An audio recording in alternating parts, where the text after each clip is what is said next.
महिमा राम नाम की आइए जानते हैं इस कथा के माध्यम से। एक पहुंचे हुए महात्मा जी थे। उनके पास एक शिष्य भी रहता था। एक बार महात्मा जी कहीं गए हुए थे, उस दौरान एक व्यक्ति आश्रम में आया।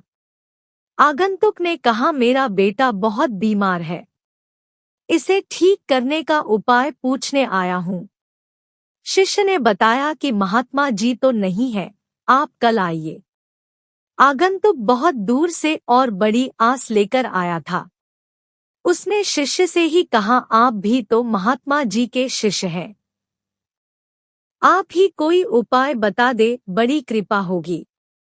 मुझे निराश न करें, दूर से आया हूँ।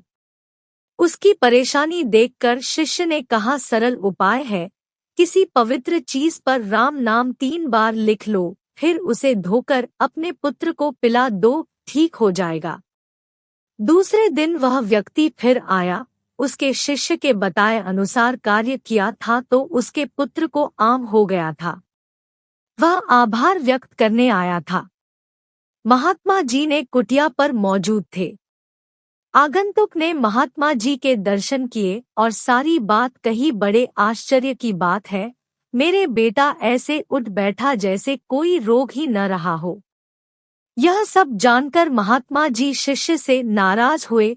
वह बोले, साधारण सी पीड़ा के लिए तूने राम नाम का 3 बार प्रयोग कराया, तुम्हें राम नाम की महिमा ही नहीं पता, इसके एक उच्चारण से ही अनंत पाप कट जाते हैं। तुम इस आश्रम में रहने योग्य नहीं हो, जहाँ इच्छा है वहाँ चले जाओ।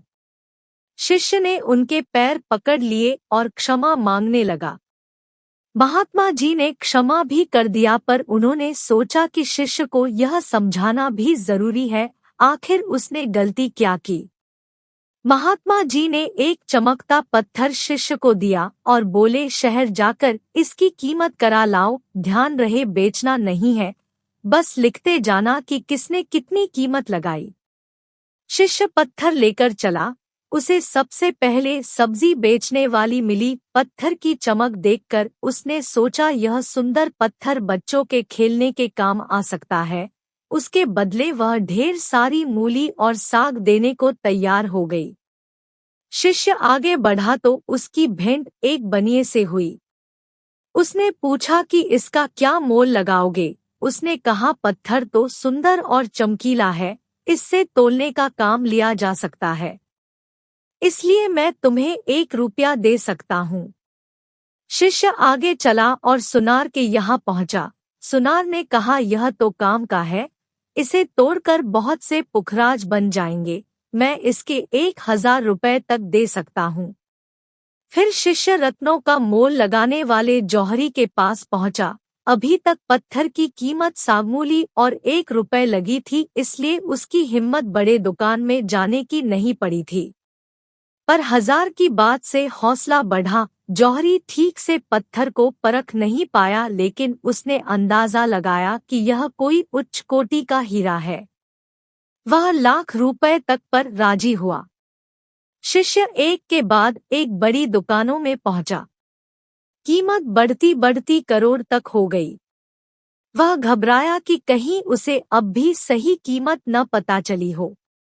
हारकर वह राजा के पास चला गया। राजा ने जौहरियों को बुलाया। सबने कहा, ऐसा पत्थर तो कभी देखा ही नहीं, इसकी कीमत आंकना हमारी बुद्धि से परे है।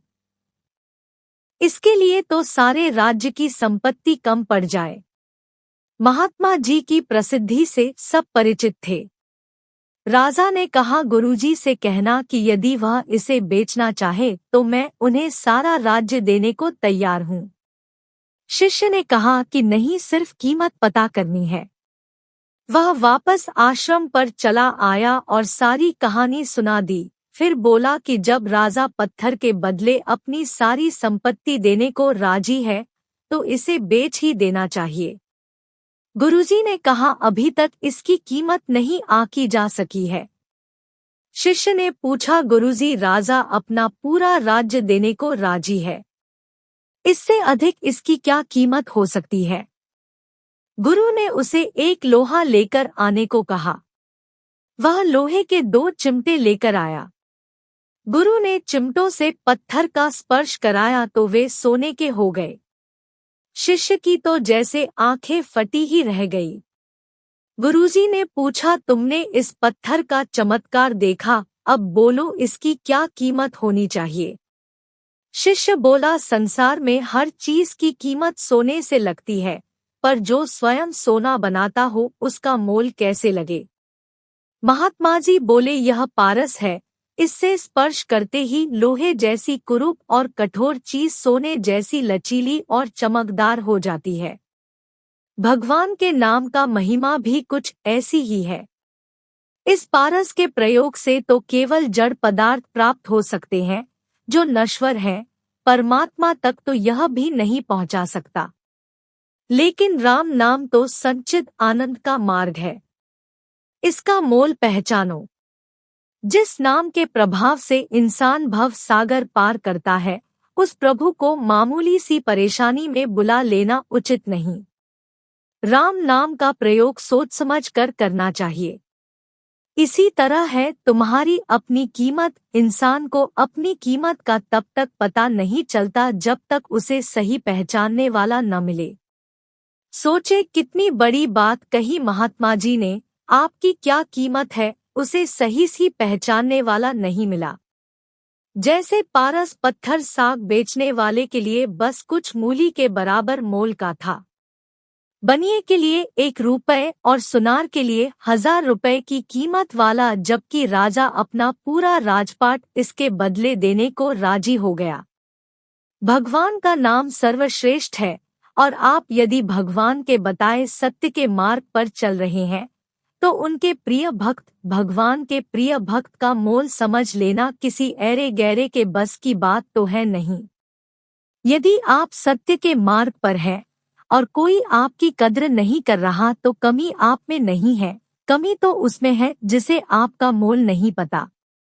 वह आपके योग्य नहीं। कोई आपको नहीं पहचान पा रहा तो आप हताश न हो, बल्कि पहले से ज्यादा नेक कार्य आरंभ कर दें। आप सही मार्ग पर चल रहे हैं, किसी का अहित नहीं करते, किसी से द्वेष नहीं रखते, शत्रुता नहीं रखते, तो आप ही ईश्वर के प्रिय अनुचर हैं। स्वयं से प्रेम कीजिए। अपना मोल पहले आप तो समझिए, संसार तो बाद में समझेगा। आपके लिए आप बहुत अहम है, फिर संसार। परंतु ऐसा सोचने का अधिकार केवल उनको ही प्राप्त है जो सचमुच ईश्वर के बताए सत्य के मार्ग पर हैं, जिनमें सच्चाई, सद्भाव, दया और क्षमाशीलता जैसे गुण हैं। यदि ये गुणों से विहीन होकर यह भावना रखेंगे तो सावधान करता हूँ, ईश्वर आपको कभी फलते नहीं देख सकते। आप यदि अवगुणों से भरे किसी व्यक्ति को बहुत फलते फूलते देख रहे हैं तो निराश न हो।